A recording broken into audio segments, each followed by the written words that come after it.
Welcome back અને આગળ વાત કરીએ તો ઓબીસી એકતા મંચની દારૂબંધીના કાયદાની કડક માંગને સરકારે માન્ય રાખી દારૂબંધીના કાયદાને વધુ કડક બનાવ્યો છે। ત્યારે હવે અલ્પેશ ઠાકોરે રાજ્યના યુવાનોની રોજગારી મુદ્દે સરકાર સામે બ્યુગલ ફૂંક્યું છે। અલ્પેશ ઠાકોરે માંગ કરી છે કે રાજ્યમાં લાખો કરોડો રૂપિયાના એમઓયુ બાદ જે પ્લાન્ટ નાખવામાં આવે છે તેમાં રાજ્યના 85% યુવાનોને નોકરી આપવામાં આવે।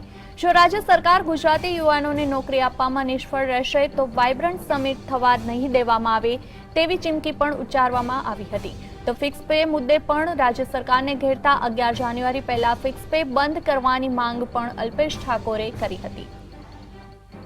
36 જાન્યુઆરી બહુચરાજીથી અમદાવાદ સુધીની એક ટોકન યાત્રા કરવાના છે, જેની અંદર ગુજરાતના ઠાકોર સમાજ હશે, પાટીદાર હશે, બ્રાહ્મણ હશે, દલિત હશે અને ગુજરાતનો તમામ યુવાન, તમામ બેરોજગાર યુવાન હશે, જે ઓબીસી એસસી એસટી નહીં પણ એક ગુજરાતી તરીકે, પાટીદાર તરીકે નહીં પણ એક ગુજરાતી તરીકે, એટલે તમામ ગુજરાતી યુવાનો 2000 થી વધારે ગાડીઓ સાથે અમે બેરોજગાર યુવાનોની એક રોજગાર યાત્રા લઈ અને અમદાવાદ ખાતે ગાંધી આશ્રમ આવવાના છીએ, જ્યાં સભાના રૂપમાં ફેરવાશે અને આવનારા સમયની અંદર અમે ત્રણેય યુવાનો સાથે મળી ફિક્સ પે ની પણ લડાઈ ઉપાડીશું। ગુજરાતમાં ફિક્સ પે નાબૂદ થાય, ગુજરાતના યુવાનોને નોકરી મળે, આ કોમન મુદ્દા ઉપર અમે તમામ આંદોલનકારીઓ એક થઈ શકીશું અને તમામને આહવાન કરું છું કે આવો સાથે મળી અને આ ગુજરાત માટે લડી લડીએ। એટલે સરકારને ચેતવણી છે કે 11 જાન્યુઆરી પહેલા ફિક્સ પે નાબૂદ કરો અને ગુજરાતની અંદર યુવાનોને નોકરી આપો।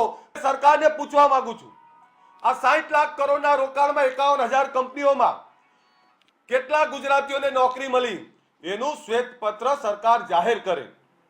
સરકાર જોડે માંગણી કરીએ છીએ કે સરકાર કેટલા યુવાનોને રોજગારી આપી એનો આંકડો જાહેર કરે અને એ પણ ગુજરાતી યુવાનોને, કારણ કે અમારી ફળદ્રુપ જમીન લઈ અને તમે ઉદ્યોગો લાવો છો તો આવકારીએ છીએ, પણ એ ઉદ્યોગોમાં જો ગુજરાતી યુવાનોને નોકરી ના મળવાની હોય તો આવા ઉદ્યોગની ગુજરાતની અંદર અમારે કોઈ જરૂર નથી। દેશ વિદેશના તમામ ઉદ્યોગપતિઓ આવવાના છે, પણ એ ઉદ્યોગોની અંદર 85% ગુજરાતીઓને નોકરી નહીં મળે તો ચેતવણી છે સરકારને।